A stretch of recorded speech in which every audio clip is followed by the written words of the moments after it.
Tout est OK pour vous? On va commencer là d'ici même pas une minute.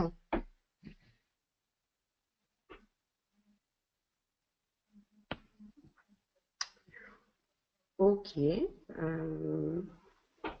Bon, on va commencer, voilà. Tout à fait. Alors, bienvenue sur ce webinaire donc sur les règles d'or d'une campagne B2B efficace. Donc, on va peut-être commencer par se présenter en Roland. Donc, moi, je suis Marina Melani, je suis donc chef de projet digital marketing chez Nomination. Je suis donc en charge de conseiller, de préparer les campagnes justement de nos clients provenant de secteurs divers. Bonjour, je suis Roland Denoyer, je suis directeur de clientèle chez Nomination et je suis effectivement en charge de l'accompagnement des clients, notamment sur toutes les problématiques de prospection et génération de leads et qui puissent mieux utiliser tous nos services.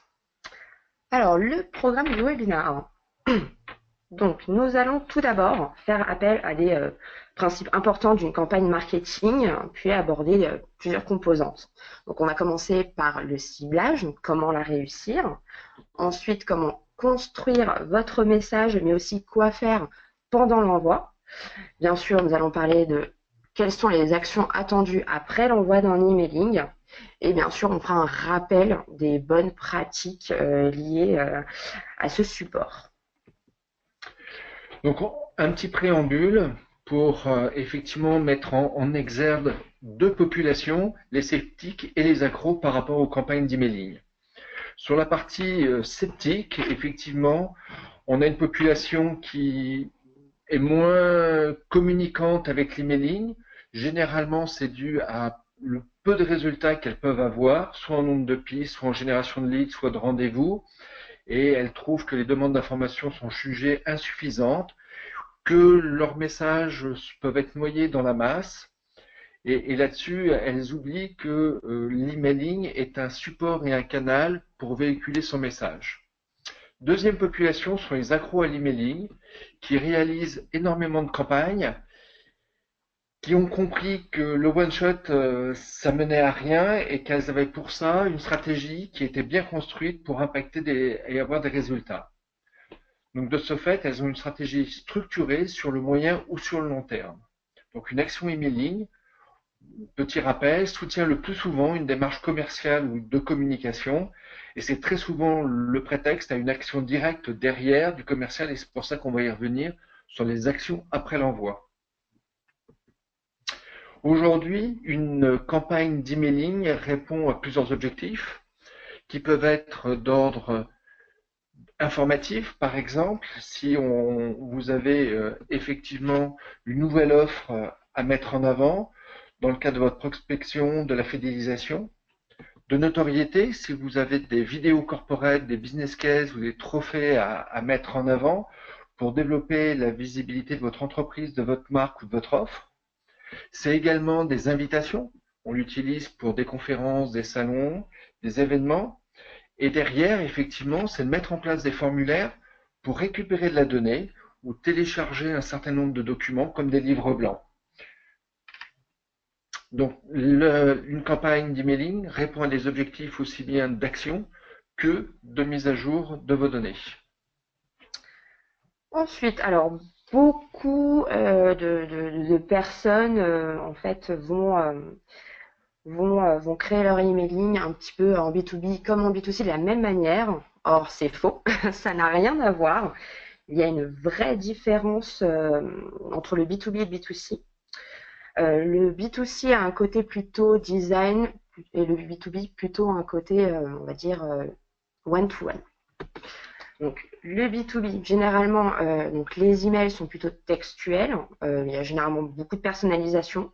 L'interlocuteur est bien identifié grâce à sa signature et il a vraiment un effet one-to-one, comme si c'était vraiment l'expéditeur qui l'avait envoyé depuis sa propre boîte mail. Donc, en gros, aucun effet de masse. À l'inverse du B2C, qui est généralement avec beaucoup d'images, un interlocuteur unique qui est le service client ou le service commercial et un message assez standardisé. Et... Alors, effectivement, toute campagne d'emailing commence par un ciblage. Spontanément, on a tendance à faire des ciblages qui sont simples. On choisit un secteur, on choisit une fonction. On est plutôt sur des populations de masse, du volume. Alors que, effectivement, on peut améliorer l'impact en affinant le ciblage, en étant plus précis, en répondant davantage à des problématiques one-to-one de personnalisation et en utilisant les opportunités de la vie du contact ou de l'entreprise. Et pour ça, on peut utiliser, par exemple, des événements dans la vie du contact qui sont des prises de poste en leur envoyant un message de félicitations qui peut être un excellent première prise de contact, par exemple, ou bien d'utiliser l'information de l'actualité d'un compte comme une levée de fonds, par exemple une entreprise qui veut se développer à l'international, et là lui envoyer un message adapté à cette actualité-là, ou bien utiliser les dates anniversaires des entreprises si on est dans une activité d'événementiel par exemple.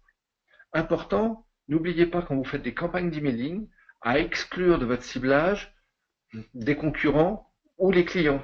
Il vaut mieux le dire et y penser, on ne fait pas forcément tout le temps. Alors, donc, une fois votre ciblage fait tout prêt, il vous faudra donc trouver le message le plus adéquat pour vous donner de la visibilité et les mener jusqu'à l'action déterminée par votre objectif. Alors tout d'abord, il va falloir travailler l'expéditeur et l'objet du message. Généralement, c'est l'objet du message est choisi en tout dernier, généralement à la va-vite. Sachez que c'est une très mauvaise habitude. C'est vraiment le plus important parce que c'est ce qui va déterminer l'ouverture ou la suppression de votre message. Donc pour l'expéditeur, il vaut mieux choisir une personne physique et d'y ajouter le nom de l'entreprise. Le nom de la personne physique va humaniser, on va dire, votre message. Et le nom d'entreprise, si vous avez déjà une petite notoriété auprès de ce prospect-là, va peut-être améliorer vos chances d'ouverture. En ce qui concerne l'objet, comme généralement tout le monde le sait, c'est un mini résumé de votre message, mais il est toujours plus intéressant d'y ajouter un petit bénéfice, la petite valeur ajoutée qui va faire que votre message est intéressant pour le destinataire. Pensez à la personnalisation. Il est toujours bon de personnaliser son objet ou son expéditeur. Par exemple, pour l'expéditeur, mettre une personne différente selon le secteur du prospect ou voilà, selon vraiment la personne qui va traiter, on va dire, la demande juste après. Et donc pour l'objet, par exemple pour une invitation, il est toujours plus sympa de mettre le nom de la personne s'il s'agit par exemple d'une invitation personnelle. Ensuite, le contenu du message. Alors, deux composantes qui ont leur importance. Il y a effectivement, on parlait de l'objet et de l'expéditeur. L'objet permet d'ouvrir le corps de mail. Et donc derrière, ce corps de mail, qui est une des premières composantes, il va détailler l'objet, exprimer une valeur ajoutée, un bénéfice pour votre cible. Et donc là également, comme le disait Marina, la personnalisation vaut également pour le corps de mail, pour la partie signature, avec un message adapté, et puis bien entendu, de pouvoir mettre des call to action qui invitent le destinataire à aller plus loin. Vous allez pouvoir l'inviter à aller sur votre site internet, sur une page en particulier.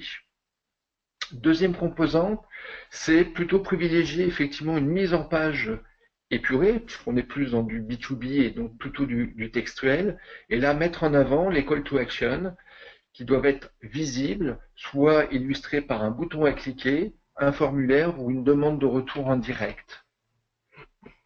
Donc favoriser la mise en place d'un formulaire, notamment pour concrétiser votre action. Il ne faut pas oublier que vous êtes dans une action d'emailing, vous les sollicitez, il faut qu'il y a l'objet pour l'ouverture, ensuite il y a la lecture, et pendant la lecture, il va cliquer sur un certain nombre de choses, et derrière, il faut lui demander soit une prise de rendez-vous, soit une demande d'information, et donc intéresser votre cible. Alors, il n'y a pas de recette particulière si vous posez des questions de savoir est-ce qu'il vaut mieux un message court ou un message long. Nous, on a les deux écoles et on a effectivement des clients qui délivrent des messages extrêmement argumentés et très longs. Et donc là-dessus, on n'a pas de cas particulier ou de recette. Par contre, et Marina y reviendra dessus, n'hésitez pas à tester vos messages entre du court et du long, par exemple. Alors, bien sûr, il y a des pièges, sinon c'est trop facile. Donc aujourd'hui, il est indispensable que vos messages soient lus sur mobile. Donc pensez bien déjà aux responsives. D'ailleurs, je vais peut-être vous parler du corps du message en premier d'ailleurs. Alors, en ce qui concerne le corps du message, il faut absolument éviter les spam words. Donc il y a pléthore de spam words. D'ailleurs, si ça vous intéresse, demandez-le sur le chat, je pourrais vous fournir une liste complète. Donc il est conseillé de ne pas en mettre trop. Bien sûr, vous pouvez pas éviter de mettre par exemple invitation si vous envoyez une invitation. Malheureusement, c'est un spam word auprès des FAI, mais vous pouvez en mettre une ou deux fois dans votre message, mais n'essayez pas de le rajouter 4-5 fois dans votre message ou d'en mettre vraiment beaucoup. Après, faites attention aux différences entre la promesse de l'objet et le message. On est toujours tenté de mettre un objet extrêmement accrocheur, mais si le message ne suit pas derrière, autant vous dire que la déception est complète et la personne va se désabonner ou ne réouvrira jamais vos mails. En ce qui concerne le design, donc faites attention à ne pas mettre trop d'images. Normalement, le ratio est d'à peu près 50-50. Moi, je dirais qu'il est même de moins. Je conseillerais, disons, maximum 30% d'images, 70% de texte. Et faites aussi très attention au problème d'affordance. Donc l'affordance, c'est vraiment, en gros, que ça se voit que c'est un call to action, c'est vraiment un vrai appel à l'action. C'est-à-dire que si vous rajoutez un lien sur une phrase, vaut mieux utiliser donc le lien normal sur le web, donc vraiment le laisser en bleu souligné, ou au moins de le laisser souligné pour que la personne automatiquement voit qu'il y a un lien derrière. Faites très attention, testez vos messages sur plusieurs messageries. Il n'y a que ça qui vous permettra d'être sûr que la visibilité est bonne sur vos messages. L'envoyer sur Gmail, par exemple, ne vous aidera pas beaucoup. Essayez vraiment sur Outlook, Thunderbird, voire Lotus, et bien sûr sur leurs diverses versions. Alors maintenant, on va passer à l'envoi du message. Donc, quand envoyer son message? Il est toujours un peu compliqué de choisir l'heure et le jour. En ce qui concerne l'heure, heureusement, on a des petites études qui nous aident. Donc, par exemple, celui du SNCD 2016, qui nous donne les meilleurs taux d'ouverture. Et donc, apparemment, c'est vraiment le matin entre 8h et 9h et le soir à partir de 18h30. Par contre, attention à ces horaires-là, c'est ouvert sur mobile. Donc, il faut absolument que votre message soit responsive. En ce qui concerne le jour, on voit énormément d'articles qui nous conseillent le mardi et le jeudi pour envoyer nos campagnes. De notre expérience avec nos clients, on estime qu'en vérité, tous les jours sont possibles, sauf le week-end. Au contraire, si tout le monde s'amuse à l'envoyer le mardi et le jeudi, ça vous laisse les autres jours pour justement arriver tout seul dans les boîtes de réception. Il y a quand même 2 moments à éviter. C'est le lundi matin, tout simplement, parce que les gens qui vont revenir de vacances, les gens qui reviennent de week-end vont avoir une boîte email, enfin une boîte de messagerie un peu pleine, et donc vont supprimer en masse les emails reçus pendant cette période.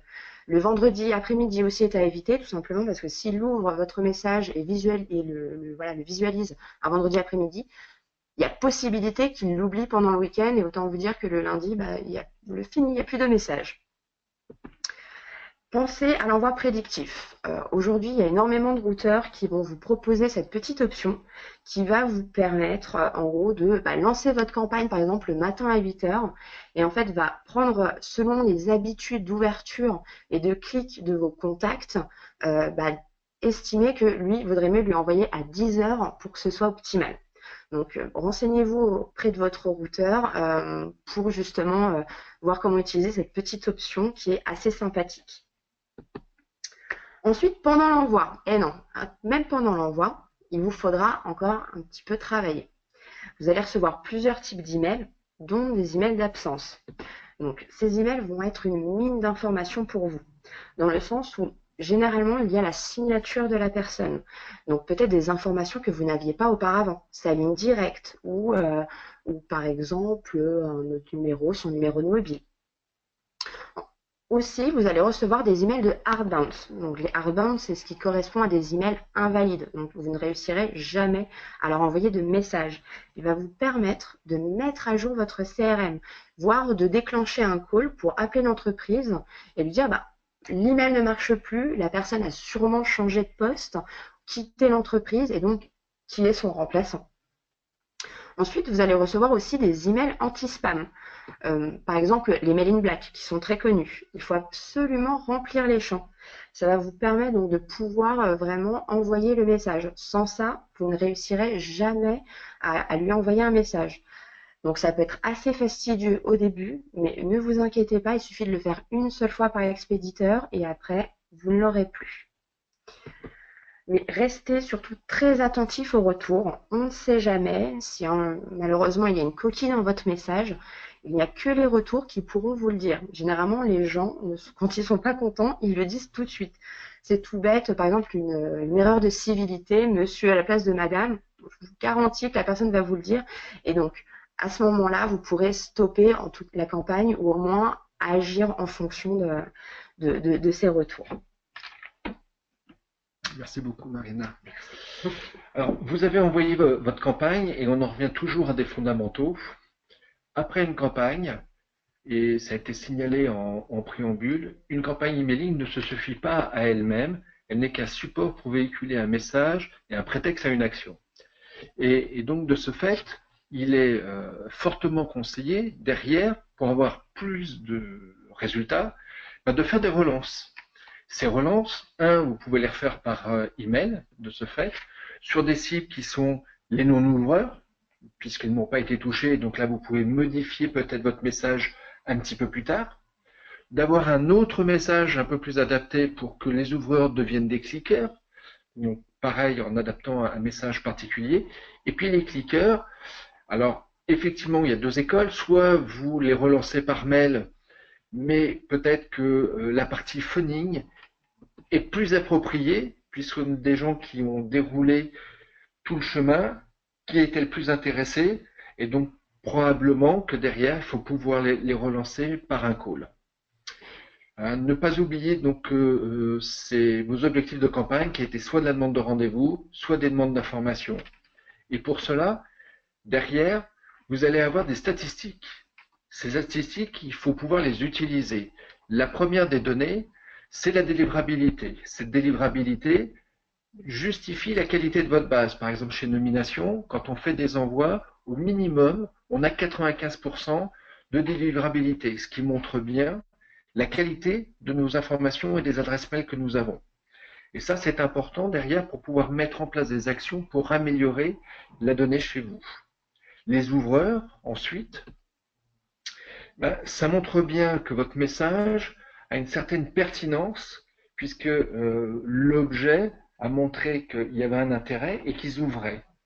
De la même manière, on va encore plus loin avec des cliqueurs, puisque avec un certain nombre de call to action derrière, vous avez pu avoir un certain nombre de demandes d'information, de demandes de rendez-vous, et donc cela c'est intéressant pour optimiser derrière vos messages. De la même manière, vous allez avoir des fichiers de désabonnés, et là, c'est de pouvoir peut-être mettre en place une action alternative pour pouvoir les traiter et pas uniquement les sortir et les perdre. Donc tous ces éléments, que ce soit de la délivrabilité jusqu'au désabonnement, ça vous permet d'optimiser pour vos actions prochaines les différents messages et vos données, de mieux les cibler. Alors, on va donc parler des bonnes pratiques. Alors, en ce qui concerne les bonnes pratiques, je pense que vous avez déjà tous entendu parler de l'A/B testing, mais on va encore en reparler parce que c'est vraiment un super outil. Dans le sens où ça va donc vous permettre de tester, par exemple, plusieurs objets ou plusieurs call to action, plusieurs messages, plusieurs expéditeurs. Et donc, quand on débute dans une stratégie marketing et qu'on ne sait pas forcément encore quels messages vont fonctionner, c'est toujours bon de commencer par de l'A/B testing pour justement commencer de la meilleure manière qu'il soit et choisir les bons messages. Des fois, même la couleur d'un call to action peut vraiment modifier les stats. Donc, je vous conseille de vraiment tester vos messages avant de vraiment, on va dire, pas structurer, mais de lancer vraiment votre stratégie d'une manière industrielle, si je puis dire. La personnalisation, on a déjà beaucoup parlé pendant ce webinaire, et c'est vraiment un élément important qui vous permettra de voir des meilleurs résultats. Vous pouvez personnaliser l'expéditeur comme l'objet, comme le message, voire même votre formulaire, en le pré-remplissant d'ailleurs. Il est très important, selon on va dire votre base de données, de trouver les bons champs à personnaliser. C'est sûr que mettre de la personnalisation juste pour mettre de la personnalisation ne sert à rien. Il faut en mettre seulement si c'est utile. Et bien sûr, être poli, dire un bonjour madame un tel, c'est toujours plus intéressant que bonjour madame et monsieur. Le formulaire. Donc le formulaire, il va vous servir à plusieurs choses. Donc déjà à mettre à jour votre base de données. Par exemple, une personne qui a changé de poste va se faire un plaisir de mettre son nouveau poste dans le champ fonction. En même temps, ça va vous permettre de récolter des nouveaux contacts. Et bien sûr, ça va vous permettre, vous allez pouvoir faire du pré-remplissage. C'est-à-dire qu'une personne qui va cliquer sur votre call to action qui mène au formulaire, il y a toujours la possibilité donc de pré-remplir. Et donc là, ça lui enlève une contrainte de devoir tout renseigner. Il va pouvoir juste cliquer sur valider. Autant vous dire que ça va vous enlever ça va enlever énormément de contraintes au destinataire. Après, il faut bien penser à faire forcément une mise en contact. Même si vous n'avez pas de call to action vraiment au bouton, il faut au moins une petite phrase qui va les pousser à l'action. Une demande de rendez-vous, une demande de rappel, quelque chose qui va permettre de se mettre en contact avec cette personne. Après, pensez bien à la réglementation. C'est très important. Donc certains ont dû déjà entendre parler de la nouvelle loi qui vient de sortir, donc la RGDP. Donc c'est le règlement européen de protection des données personnelles adopté en avril dernier et qui sera mis en place au 25 mai 2018. Donc vous allez me dire c'est très loin, mais en vérité ça va arriver vraiment plus vite que ce qu'on croit. Et donc voilà, cette loi-là permet d'uniformiser la protection des données dans l'Union européenne et donc de mettre à jour la loi européenne qui n'avait pas prévu le web ou les réseaux sociaux. Donc faites très attention à ça. Si vous avez une base de données en interne, je vous conseille de vous renseigner sur cette nouvelle loi. Pareil, il y a aussi les lois obligatoires. Donc les liens obligatoires, bien sûr, c'est le désabonnement. Vous êtes obligé de rajouter un lien de désabonnement sur toutes vos campagnes. Si vous n'en mettez pas, si quelqu'un se plaint auprès du CNIL, vous pourriez avoir des problèmes. Donc je vous conseille absolument de toujours le mettre. En plus, c'est quand même gênant qu'il y ait un prospect qui est dérangé et qui malheureusement va avoir une mauvaise image de votre entreprise. Après, pour moi, la meilleure des bonnes pratiques, ça restera informer pour mieux vendre. C'est toujours plus facile de copier-coller son petit discours ascenseur ou vraiment les détails de son offre dans son message. Mais sachez que généralement, c'est des choses qui ne marchent pas. C'est plutôt du spam, de la vraie publicité pure et dure. La vraie bonne pratique, c'est vraiment essayer de les informer, essayer de trouver le petit bénéfice, la petite valeur ajoutée qui va vraiment aider vos destinataires au jour le jour et qui va faire de vous un expert de votre domaine. Et limite, après, vos offres, elles vont s'entendre toutes seules parce que vous aurez déjà prouvé leurs actions. Voilà, donc on arrive à la fin de ce webinaire. J'espère que vous avez tous apprécié. On va quand même faire un petit focus sur nomination. Pour ceux qui ne connaissent pas Nomination, aujourd'hui, Nomination suit 230 000 décideurs et 50 000 entreprises qui réalisent à peu près 80% du PIB en France. Et on intervient sur tout ce qui est problématique à la fois de prospection, de fidélisation, de génération de leads en marketing et d'amélioration de la data dans un CRM. Et sur la partie marketing, effectivement, c'est les équipes de Marina qui gèrent ça, soit un accompagnement pour vous avec une plateforme d'e-marketing, de pouvoir gérer également, vous accompagner sur la gestion de vos campagnes et ce qu'on appelle nous en full service, c'est-à-dire qu'on va les traiter pour vous, les réaliser, les expédier, faire le suivi et de faire des bilans tout en ayant l'accompagnement de nos nominations par rapport à ça. Est-ce que tu avais d'autres choses à rajouter sur la partie marketing, Marina? Non, c'est très bien. Après, on ne fait pas bien sûr que des emails, on peut aussi vous faire des landing pages, des formulaires d'inscription, des sondages, on fait un peu tout. Alors maintenant, on va répondre bien sûr à vos questions. Alors, Bien sûr, on vous laisse aussi, bien sûr, aussi nos coordonnées. Bien sûr, si vous avez des questions un peu plus tard, si vous avez besoin de nous contacter, surtout, n'hésitez pas. Alors, si vous avez des questions, allez-y, c'est le moment.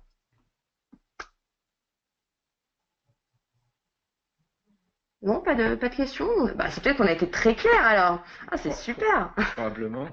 Ouais, probablement. C'est la première fois que je fais un webinaire et on n'a pas de questions. Bon, dans ces cas-là, on va vous laisser continuer votre travail. Surtout, n'hésitez pas à récupérer nos coordonnées si vous avez quand même des questions ultérieurement. De toute façon, nous allons vous envoyer une synthèse du webinaire avec l'enregistrement. Et puis voilà, on espère vous revoir bientôt sur un nouveau webinaire ou lors de l'un de nos événements sur le sujet. Voilà, à très bientôt. Merci beaucoup. Bonne journée.